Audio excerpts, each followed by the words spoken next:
Acredite, estou aqui ao teu lado e vou te ouvir.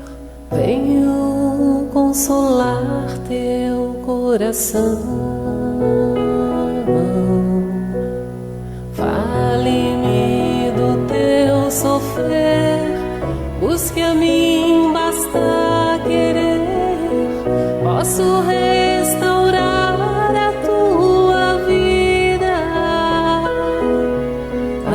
Aleluia, aleluia, aleluia, aleluia.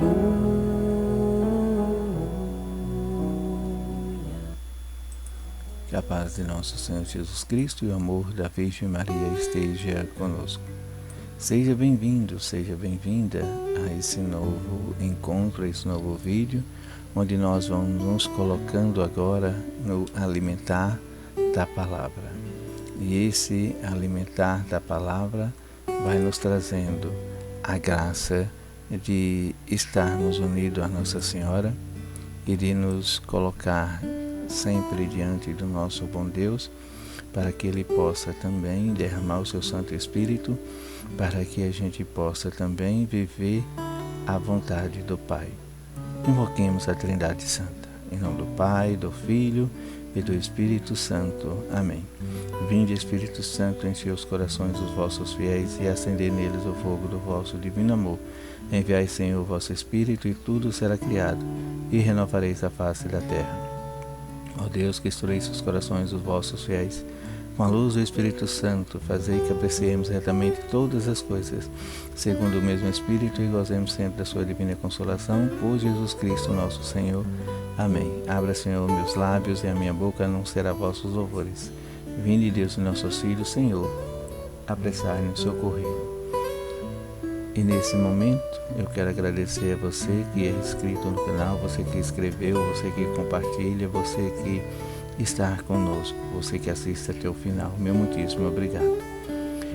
A importância desse cenáculo é levar as pessoas à conversão, levar as pessoas a ter conhecimento da graça de Deus através de Maria Santíssima, das mensagens de Nossa Senhora dada ao Padre Gobi, para fazer esse conhecimento dessas mensagens, que essas mensagens ela vai nos unindo e vai nos fortalecendo a cada dia.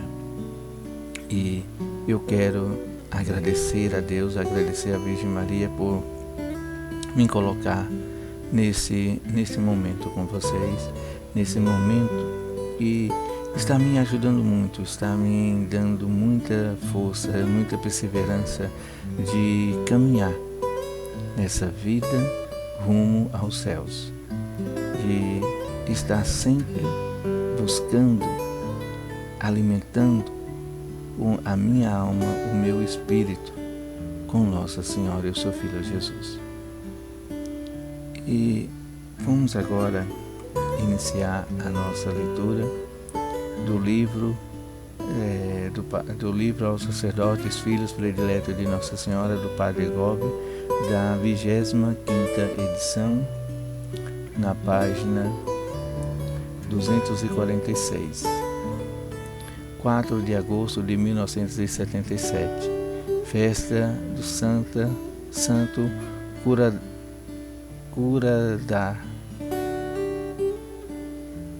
Curadars, acho que é assim que pronuncia, vocês me desculpem que eu não consigo fazer essa pronúncia. Amai sempre, permanecei no meu coração imaculado, sempre, então, em cada momento, eu mesma farei em vós todas as coisas. Não olhei nunca para vós, aceitai a vossa pequenez com humildade e com mansidão. Dizei ao Senhor: sou a tua criança mais pequena, conheço a minha pobreza e dou-te graças. Depois, amai. Se fordes verdadeiramente os mais pequeninos, podereis amar mais. Amai sempre. De vós, Jesus e eu, só queremos amor. Todo o resto não vos pertence, mas o bater do coração é vosso. Ó corações dos meus filhos prediletos, pulsai só de amor pelo meu Filho Jesus, por mim e pelas almas. Então sereis também aqui na terra a minha alegria perfeita. Salve Maria Santíssima, salve, salve. Uma mensagem tão pequena e de grande aprofundamento. Se a gente for aprofundar muito no que Maria nos coloca, a gente vai ficar muito tempo aqui tentando meditar. Maria, ela vai falando dessa pequenez, para que a gente possa amar sempre na pequenez. Então Nossa Senhora também, ela traz aqui um santo, Cura d'Ars, eu acho que é isso que assim pronuncia. Então a gente vai fazer essa reflexão através desse santo Cura d'Ars. E a gente vai vendo que são 10 curiosidades que aconteceu com ele, que a gente vai aprofundando na mensagem de Nossa Senhora, desse amor, de viver essa pequenez, de ser esse filho pequeno diante de Jesus e desse amor grandioso. Vejamos, quando ele era pequeno, ele dizia com a sua mãe, né? Disse certa vez à sua mãe, e o nome dele é São João Maria Vianney, também conhecido como o Santo Cura d'Ars, cuja festa da celebração é dia 4 de agosto. Então ele dizia para sua mãe que quando ele fosse sacerdote, ele queria, ele gostaria de conquistar muitas almas. Ele ainda era criança e estava vivendo ali na França uma revolução. E essa revolução, ela trouxe perseguição aos sacerdotes. Eles eram de uma família religiosa, uma família humilde. Ele trabalhava no campo e não estudava. Ele veio a estudar por volta dos 17 anos, e depois dos seus estudos, ele entra para o seminário. Mas antes disso, ele teve ali uma dificuldade muito grande de fazer a sua primeira comunhão. Para fazer a primeira comunhão, eles fizeram um momento da graça de Deus ali, desse momento da primeira Eucaristia, em um celeiro. Eles mudaram ali o aspecto ali do celeiro e então camuflou o celeiro para que pudesse se tornar ali Jesus Eucarístico, para que ele pudesse receber. Aí então a gente possa imaginar, lendo isso e vivendo esse momento. Eu vivi um momento que Nossa Senhora vai até a gruta para que Jesus nasça. Jesus nasceu em uma gruta desprovida do nada. E ali, para que Jesus Eucarístico e aquela comunhão acontecesse, também foi de um lugar desprovido do nada, foi um lugar camuflado. Então, aconteceu nas dificuldades a sua primeira comunhão. E depois dos seus 17 anos, voltando aqui a história que eu tinha adiantado, ele quase saiu do seminário, porque então houve ali uma trégua dessas perseguições, e houve ali também uma tal liberdade. E essa liberdade, ela trouxe aos jovens, aos seminaristas, a pensarem, a começar a ter dúvidas, do que eles queriam. Então houve esse momento de inquietude, esse momento de perguntas, porque era a proposta do mundo ali tirar esse seminarista do caminho do seu caminhar de ser sacerdote. Então teve um padre ali, esse padre chamado, acho que é Belay, eu não sei como é que pronuncia aqui, e então ele era um pároco aqui dessa cidade. Não dá para mim pronunciar, você pode ler aí da forma que você acha que é, né? Equiculey, eu acho que é assim que pronuncia. Então ele era pároco dessa cidade, dessa comunidade. Então esse padre, ele resolveu, né, abrir uma pequena escola, que ali ele convidava esse seminarista, e ali ele incentivava esse seminarista a fazer a sua escolha, mas uma escolha livre, né? Ele colocava ali palavras fervorosas, palavra de Deus, palavra que a Virgem Maria trazia, né? E ele colocava com fervor, né, para esses jovens. E esses jovens então não saíram do seminário, permaneceu firme no seminário. Mas para o nosso João, né, foi na época de Napoleão Bonaparte, e ele estava com o exército, ele queria então fazer grandes conquistas, e então ele saiu chamando todos para se alistarem, e também chamou o seminarista João. Então João ele adoeceu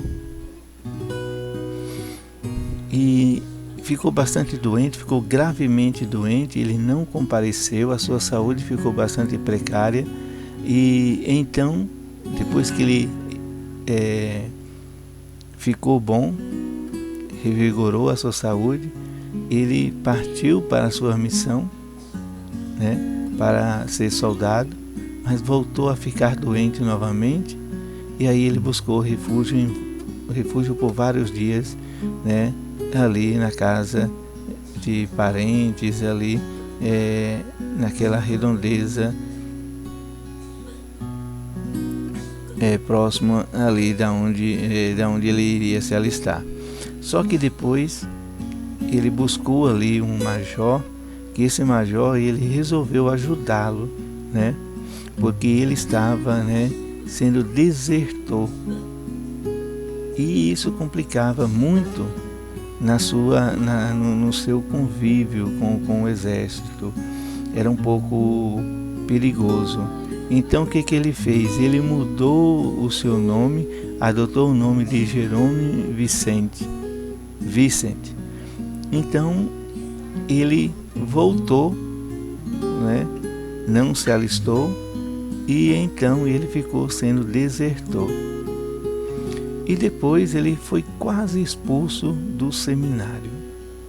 Olha só. Ele voltou lá para o seminário, mas depois ele foi quase expulso do seminário porque ele tinha dificuldade do latim. Ele não conseguia aprender o latim. Então, ali os padres, ali os formadores, né, os padres formadores, pediu para que ele desistisse, para que ele abandonasse, porque ele não conseguia. E para ser padre, precisa aprender o latim, principalmente porque as missas naquele tempo era toda no latim, a Bíblia era lida toda em latim, então não podia ler errado, não tinha como ler errado, você tem que aprender na íntegra mesmo o latim. Mas para que ele não pudesse desistir, entrou novamente a pessoa do padre, né, que ajudou ele aqui novamente, colocando ele então em uma formação. Ele ajudou ele a formar, a ter esse conhecimento com o latim. Então ele seguiu adiante. Depois ele formou a ser padre, mas uma coisa que ele não podia fazer era a confissão. Mas aí depois veio o padre novamente e esse padre foi o seu primeiro confessor. O padre ajudou ele. E olha só, e ele depois foi para uma cidade muito pequena, porque os padres ali, todo o clero ali colocou ele em uma cidade pequena porque achava que ele não tinha condições de estar em um local de muita gente, mas que ele pudesse exercer ali o seu sacerdócio em uma comunidade pequena.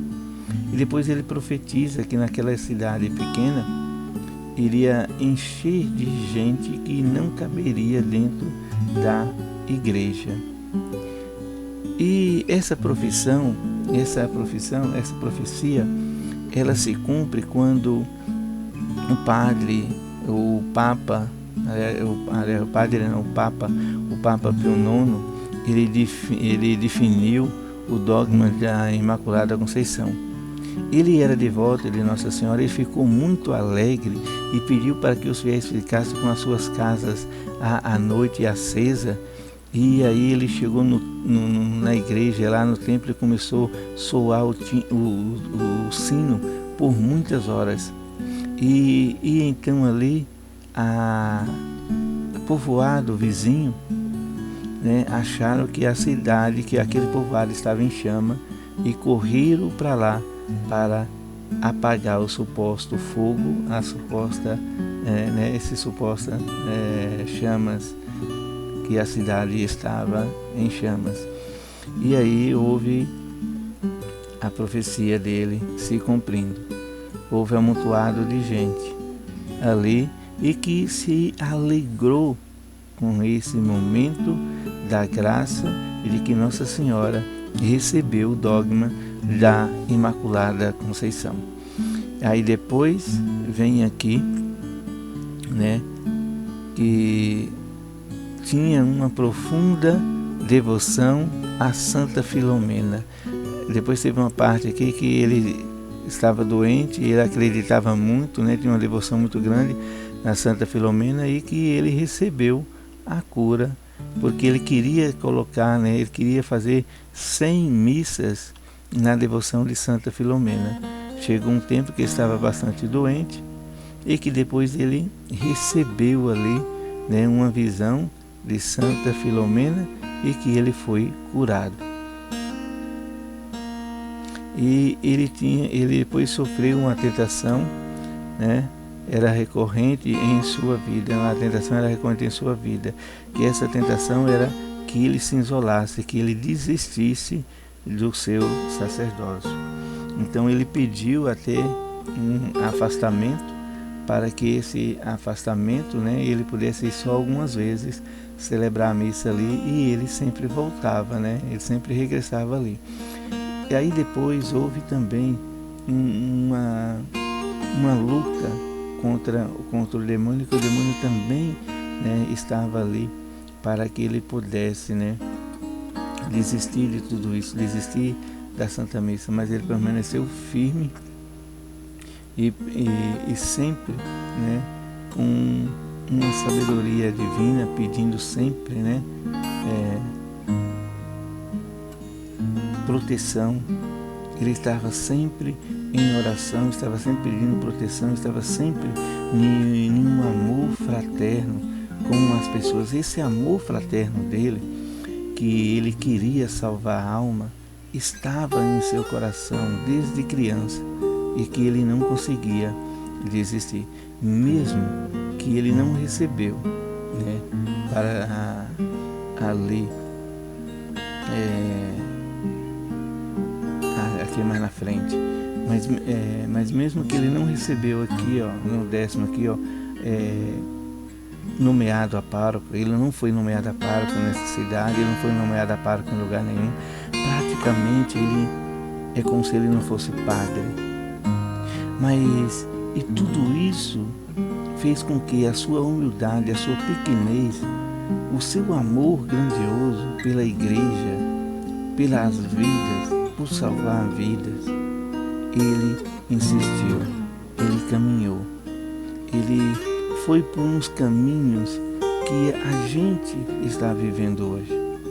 Uns caminhos de uma liberdade, uma falsa liberdade, que deixa a gente descaminhar pelos caminhos errados da vida, nos tira do caminho. Ele teve um padre que ajudou ele a permanecer no caminho. E nós, meus irmãos, nós temos agora o Santo Terço, para que a gente possa lembrar dessas histórias, para que a gente possa resgatar o que Maria quer que a gente faça, voltar ao caminho, voltar ao amor, voltar a esse amor verdadeiro em Cristo Jesus, para que a gente possa estar verdadeiramente nesse sentido de que eu preciso me jogar nos braços, no colo do nosso Senhor e dizer: eu sou a sua mais pequenina criança. Ter a humildade e ser bastante humilde para com amor. Eu só posso amar se eu ser humilde de coração, se eu ser pobre de espírito. Ser pobre de espírito me faz lembrar que não é preciso ser verdadeiramente pobre. Aquele jovem, né, aqui colocado aqui, que a gente possa ver a vida dele, ele não era tão pobre assim. Ele era pobre de espírito, ele era tão pobre de espírito que ele conseguiu alcançar a graça com a Virgem Maria, e o seu corpo foi, foi incorrupto, está, agora esqueci o local, mas você pode pesquisar Carlos Acutis, e aí você vai ver quem foi Carlos Acutis. Então a gente vai vivendo, essa graça, vivendo essas palavras de Maria no nosso viver, no nosso cotidiano, porque a gente precisa viver isso. O mundo hoje está de uma forma onde o pecado, onde desencaminhar as pessoas, está acontecendo de uma maneira muito grande. De uma maneira muito grande. A gente está vivendo uma idolatria e que a gente está sendo prisioneiro da nossa própria fé. E uma coisa que para que a gente não seja prisioneiro, eu devo agir como Maria disse, para ser bastante humilde em meu coração. Eu preciso ter amor. Eu não posso odiar ninguém. Se eu estiver raiva de alguém, se eu odiar alguém, eu não estou sobre a luz de Cristo. Eu não estou sendo a menor criança. Eu não posso me jogar no colo de Jesus se eu não ser pobre de espírito, se eu não ser humilde para amar. Eu preciso amar, porque Ele é amor. Ele é amor, Ele é misericórdia. Então eu preciso ser amoroso e ter misericórdia.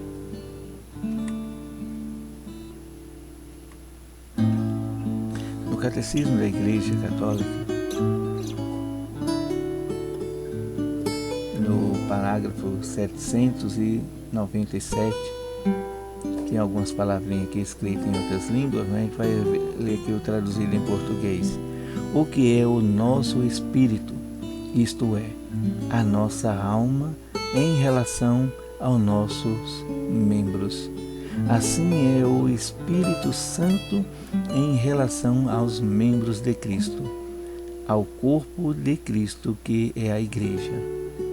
A este Espírito de Cristo, em princípio invisível, deve-se atribuir também a união de todas as partes do corpo, tanto entre si como sua cabeça, por por ele está todo na cabeça, todo no corpo e todo em cada um de seus membros. O Espírito Santo faz da igreja o templo do Deus vivo. Com efeito, é a própria igreja que foi confiada o dom de Deus. É nela que foi depositada a comunhão com Cristo, isto é, o Espírito Santo, penhor da incorruptibilidade, confirmação da nossa fé e escada de nossa ascensão para Deus. Pois ela, onde está a igreja, ali também está o Espírito de Deus. E lá onde está o Espírito de Deus, ali está a igreja e toda a graça. A Igreja Católica vai nos ensinando aqui o catecismo, que a gente precisa fazer isso que Maria nos coloca. Para que a gente esteja firmemente nesses acontecimentos aqui da igreja, como corpo de Cristo, a gente precisa do Espírito Santo. É o Espírito Santo que vai nos unir, é o Espírito Santo que vai nos conduzir, tudo é o Espírito Santo, que o Espírito Santo vai fazer a gente amar. O Espírito Santo vai iluminar a nossa mente, vai iluminar o nosso coração, vai trazer luz para que a gente possa viver esses ensinamentos do amor, para que eu possa ter com meu irmão. Eu preciso ser esse membro de Cristo, mas esse membro de Cristo tem que estar ligado na ação do Espírito Santo. E aonde está Cristo, está o seu corpo, na onde está o seu corpo está o Espírito, e na onde está a sua cabeça também está o Espírito. O Espírito faz essa união. Então assim é como a minha alma. A minha alma faz parte do meu corpo na ação do Espírito Santo. Então eu tenho um corpo místico que é me dado pelo próprio Deus, que é a minha alma. Quando eu partir dessa vida, eu estarei no meu corpo místico, na minha alma, aguardando até a minha ressurreição do meu corpo velho em Cristo Jesus, que Ele virá e ressuscitará todos nós. Então, neste momento em que eu vivo olhando para o meu próximo e vendo Cristo Jesus, eu estou caminhando no corpo místico, eu estou sendo o corpo místico de Cristo. Porque se é corpo, é preciso ser parte do corpo. Então, é em Cristo Jesus que eu vejo o meu próximo. Eu preciso me espelhar em Cristo Jesus e eu preciso ver o meu próximo à imagem de Cristo. Não é difícil, basta que a gente tenha docilidade de fazer uma experiência com Deus, assim como Paulo fez lá em Damasco. E aí a gente vai, viver de uma forma extraordinária, de uma conversão tremenda. Paulo chegou ao ponto de dizer que não era mais ele que agia, era Deus que vivia nele. Ele não conseguia mais viver sem Cristo. Não era ele mais que vivia, Cristo era que vivia. Então é esse momento que a igreja vai nos ensinando, que a igreja vai nos colocando a gente viver. Quem foi Paulo? Ele, antes de ser Paulo, ele era Saulo. E ele fez uma grande transformação na docilidade do encontro com Jesus Cristo. É assim que a gente precisa fazer.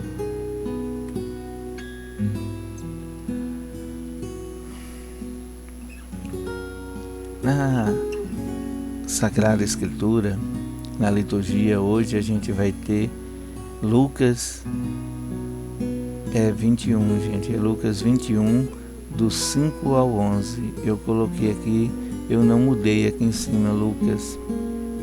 Tá, Lucas 19, do 41 ao 44. Não. É Lucas 21, do 5 ao 11. Proclamação do Evangelho de Jesus Cristo segundo São Lucas. Glória a vós, Senhor.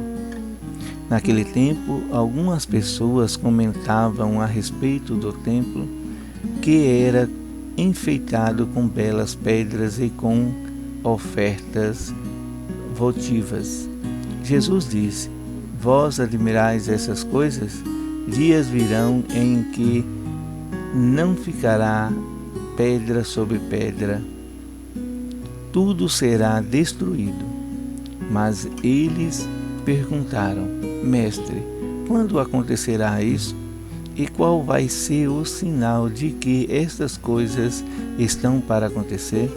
Jesus respondeu: cuidado para não ser desenganado, porque muitos virão em meu nome, dizendo: sou eu, e ainda o tempo está próximo. Não sigais esta gente. Quando ouvirdes falar de guerra e revolução, não fiqueis apavorados. É preciso que estas coisas aconteçam primeiro, mas não será logo o fim. E Jesus continuou: um povo se levantará contra outro povo, um país atacará outro país, haverá grandes terremotos, fomes e pestes em muitos lugares. Acontecerão coisas pavorosas e grandes sinais serão vistos no céu. Palavra da salvação, glória a vós, Senhor. Então, a gente colocando diante da palavra de Deus, a gente vai vendo que muitas coisas já estão acontecendo. Por isso que Nossa Senhora vai pedindo para que a gente seja as pequenas crianças, para que a gente possa compreender, para que a gente possa se colocar diante de Deus e Ele derramar o seu Santo Espírito, para que nos dê sabedoria, para que nos dê também discernimento da sua palavra. Se a gente olhar para o mundo de hoje, o que está acontecendo no mundo, foi o que aconteceu. Foi o que aconteceu aqui na palavra. Jesus, ele está falando do templo que no ano de 70, se não me engano, 70 anos depois da profecia de Jesus, foi destruído aquele templo. Os romanos acabaram atacando, botando fogo, e muitos ali foram aprisionados, foram mortos, foram expulsos. Muitas coisas ruins aconteceram, mas não foi o fim. Estamos até o dia de hoje. E nos dias de hoje, essas pedras que vão colocando aí no templo, que vai deixando esse templo bonito, que vai deixando esse templo de uma maneira esplendorosa, é o nosso desvio da caminhada. São as facilidades para qualquer outras coisas, são as ilusões que nos tira de caminhar com Cristo Jesus. E que logo se desfaz, e que logo a gente vê e a gente percebe que essas ilusões, elas se acabam de uma maneira tão assim, rápida. Com uma destruição, se destrói. A ilusão vem logo imediato. E a gente se dá por conta que a gente foi iludido, que nada é por acaso. E quando acontece essas coisas, essa desilusão tão grande, vem a transformação, a busca a Deus e a renovação da nossa caminhada novamente, de buscar a Deus. Nessa busca, a gente tem que estar atento para não cair em um outro caminho errado. É de muitos estão sendo enganados por essas pessoas, por esse falso evangelho, por essas falsas pessoas que nos levam a um lugar, a uma doutrina onde a gente acha que estamos adorando verdadeiramente o nosso Deus. Estamos vivendo ali para o nosso Deus. Mas se a gente vê ódio em nosso coração, se a gente vê raiva em nosso coração, é o que a palavra disse aqui, a gente está em caminhos errados. Não é Ele, não é Jesus. Não deixe ser enganado. Não deixe ser enganado por falsas doutrinas, por falsas ideologias, por falsas pessoas que colocam em seu coração forma de você odiar, forma de você ter raiva, sentir ódio, de até mesmo de você deixar que esse ódio cresça em seu coração, que você é capaz até de fazer besteiras com outra pessoa. E hoje está aí no mundo inteiro tanta violência e pessoas tirando a vida de outra por causa disso. E tem muitas pessoas que ainda falam que é em nome de Jesus, e que é assim, esse Jesus que eles conheceram que faz tudo isso, as coisas acontecer. Não, não é Jesus. Não deixais enganar. Onde há ódio, que o leve ao amor, e onde há ofensa, que o leve ao perdão. Onde vier o erro, que o leve à verdade. Oração de São Francisco. Que a gente possa orar. E a gente orando essa oração, a gente vai nos encontrando com o nosso Senhor Jesus, com o nosso Deus. Você que chegou até aqui, meu muitíssimo obrigado. Espero que a palavra te alimentou, que a palavra vai gerando em você esse momento de descoberta desse Deus maravilhoso. Que você possa fazer as suas orações de uma maneira que Deus vai te iluminar. Deus vai te trazer aquilo que você necessita, aquilo que você pede, aquilo que você quer. O discernimento que vai fazer você converter a Ele, assim como Paulo converteu. Sinta-se à vontade, sinta-se amado, sinta-se amada. E se você querer deixar o like, se você querer se inscrever, se você querer partilhar, esteja à vontade, porque Jesus te ama. Você é amada, você é amado pelo esse Deus maravilhoso. Ele te chama de filho, Ele te chama de filha, amado e amada. Não esqueça disso. Consagremos a Nossa Senhora. Virgem Maria, Mãe de Deus e Nossa Mãe, ao vosso coração imaculado, nos consagramos em ato de entrega total ao Senhor. Por vós seremos levados a Cristo, por Ele e com Ele seremos levados ao Pai. Caminharemos à luz da fé e faremos tudo para que o mundo creia que Jesus Cristo é o enviado do Pai. Com Ele queremos levar o amor e a salvação até os confins do mundo. Sob a proteção do vosso coração imaculado, seremos um só povo com Cristo. Seremos testemunha da sua ressurreição. Por Ele seremos levados ao Pai para a glória da Santíssima Trindade, a quem adoramos, louvamos e bendizemos. Amém. A cruz sagrada seja a minha luz, não seja o dragão o meu guia. Retira-te, Satanás. Nunca me aconselhe as coisas vãs. É mal que tu me ofereces, bebe tu mesmo do teu veneno. São Miguel Arcanjo, defendei-nos no combate, sede o nosso refúgio contra as maldades. São Miguel Arcanjo, defendei-nos no combate, sede o nosso refúgio contra as maldades e as ciladas do demônio. Ordena-lhe Deus instantemente, o pedimos, e vós, príncipe da milícia celeste, pela virtude divina, precipitai no inferno a Satanás e a outros espíritos malignos que andam pelo mundo para perderem as almas. São Miguel, São Gabriel e São Rafael, rogai por nós. São Miguel, São Gabriel e São Rafael, rogai por nós. São Miguel, São Gabriel e São Rafael, rogai por nós e defendei-nos no combate. Amém. Seja agraciado, seja agraciada por esse amor de Deus, por esse amor da Virgem Mãe, ela que nos traz a palavra de nos ser criança, nos jogar no colo de Jesus e de dizer que somos a mais pequena criança, humilde, pobre de espírito, confiante, firme na fé. Caminharemos juntos nesse mundo rumo aos céus. Louvado sempre seja nosso Senhor Jesus Cristo e que para sempre seja louvado.